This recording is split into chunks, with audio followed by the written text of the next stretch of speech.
Hello everyone, কেমন আছো তোমরা সবাই? আশা করছি সবাই খুব ভালো আছো। এইটা আমার অনেক পুরনো ভিডিও। গ্যালারিতে ঘাঁটতে ঘাঁটতে দেখছি এই ভিডিওগুলো রয়ে গেছে, এডিট করাও হয়নি আর পোস্ট তো দূরের কথা। অক্টোবর মাসে ছোট মামার ছোট মামি আমাদের বাড়িতে এসেছিল, সেই তখনকার ভিডিও এগুলো এখন আমি পোস্ট করছি। আমি ভিডিও করছি দেখে ছোট মামি তো প্রথমেই একগাল হাসি দিয়ে দিল। তারপর ছিল এগুলো রাত্রেবেলার কিছু আয়োজন। মামারা যেহেতু বিকেলবেলা এসেছিল আর পরের দিন সকালবেলা চলে যাবে, তাই এখানে ইলিশ মাছ ভাজা হচ্ছে, ইলিশ মাছ হবে আর মাংস হবে। রান্না বান্না সবই মা করছিল, আমি শুধু একটু হাতে হাতে সব এগিয়ে দিচ্ছিলাম, যেমন এই ভাজাভুজি সমস্ত কিছু করে দিচ্ছিলাম। মা ইলিশ মাছটা করবে লম্বা লম্বা বেগুন দিয়ে, সর্ষে দিয়ে ঝোল, আর হবে খাসির মাংস। মাংসটা মা এখন মাখিয়ে নিচ্ছে সব কিছু দিয়ে। এখানে আদা রসুন, তারপরে লঙ্কা, পাকা লঙ্কা বাটা, পেঁয়াজ কুচি, আলু সমস্ত কিছুটাই মায়ের হাতে হাতে আমি এগিয়ে দিয়েছিলাম। মা এবার মাংসটা মানে সব মশলা দিয়ে দিচ্ছে, আমি মাখিয়ে দেবো। খাবে বন্ধুরা? মাংস খাবে? তাহলে চলে আসুন। কোথায় আসবে? ঘরে। কাদের ঘরে? আমাদের। খাওয়াবি? পঞ্চাননতলা। শুধু পঞ্চানতলা বলে চিনবে? কোথাকার পঞ্চানতলা বলো?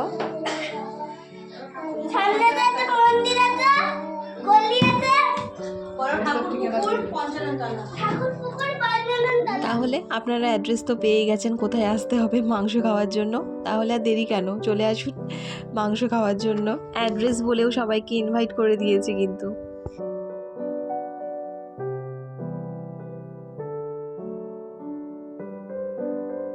যা যা লাগবে মা সব কিছুই দিয়ে দিয়েছে, আমি এবার শুধু মাখিয়ে দিচ্ছি। মাখিয়ে দেওয়া হয়ে গেলেই মা মাংসটা বসিয়ে দেবে। আমি যতক্ষণ মাখাচ্ছি ততক্ষণ মায়ের ইলিশ মাছটা হয়ে যাবে। আমার এই পিসটা খেতে খুব ভালো লাগে, আমি ওই জন্য বারবার ফোকাস করে দেখাচ্ছিলাম। চর্বির সাথে একটুখানি মাংস থাকে, এই পিসটা খেতে আমার খুব ভালো লাগে। মা এবার মাংসটা বসাবে, ওই জন্য কিছু মশলা, গোটা মশলা নিয়ে নিচ্ছে তেলে দেওয়ার জন্য। শুকনো লঙ্কা, তারপরে এলাচ, দারচিনি, লবঙ্গ, যা যা লাগে, তার সাথে গোটা জিরেও দিয়েছে। হ্যাঁ, গোটা জিরা, তেজপাতা, শুকনো লঙ্কা, ফোড়নে ফোড়নে যাচ্ছে।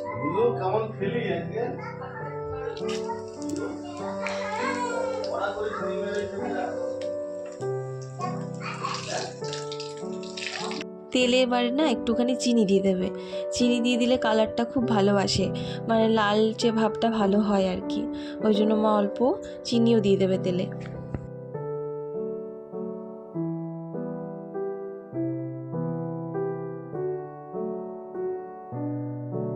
আর ঘরে পাশে মামা মামি বসে আছে, আর ছেলে মেয়ে তো দুষ্টুমি করেই যাচ্ছে।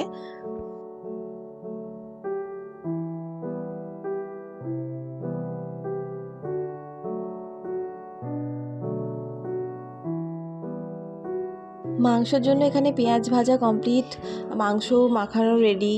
আর পাশে ইলিশ মাছে মা বললো লাস্টে একটুখানি আলু দিয়ে দিতে, ওই জন্য লম্বা লম্বা করে আলুও কেটে নিয়েছি।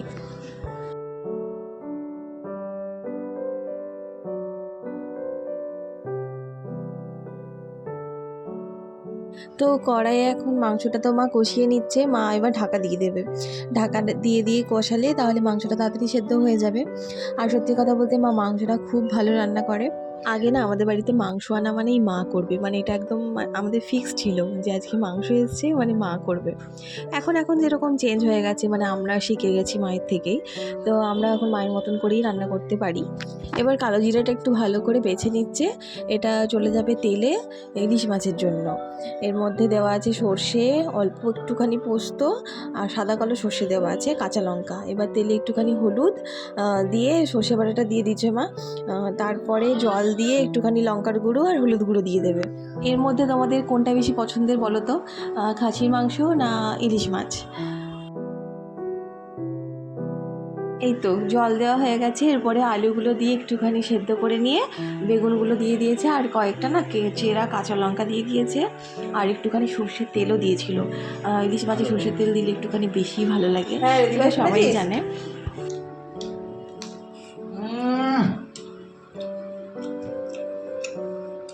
বাড়ির সবার খাওয়া দাওয়া হয়ে গেছে, আমারও হয়ে গেছে। এবার আমি সমস্ত বাসন টাসনগুলো না মেজে রেখে দেবো। রাত্রেবেলায় সব মেজে রেখে দিই, নাহলে সকালবেলা উঠে একটু প্রবলেম হয়, কষ্ট হয়, ছোটো বাচ্চা আছে তো। আমি যেহেতু বললামই এটা অক্টোবর মাসের ভিডিও, তখন পুজো হয়নি, পুজোর আগে আগে এসেছিলো মামা মামি। তো মামা সকালবেলা বেরিয়েই বললো একটু আসছি বলে দেখো না ছেলে মেয়ের জন্য কি সুন্দর সুন্দর দুটো জামা প্যান্ট নিয়ে এসেছিলো। তো ভিডিওটা আমি এখানেই শেষ করছি, কেমন লাগলো তোমাদের জানিও। ভয়েসটা না আমি একদম ঠিকঠাকভাবে দিতে পারিনি, পাশে যেহেতু কাজ হচ্ছে, আমার প্রচণ্ড আওয়াজ হচ্ছে। ভালো লাগলে আমার পেজটাকে একটু ফলো করে দিও আর লাইক করে দিও। টাটা।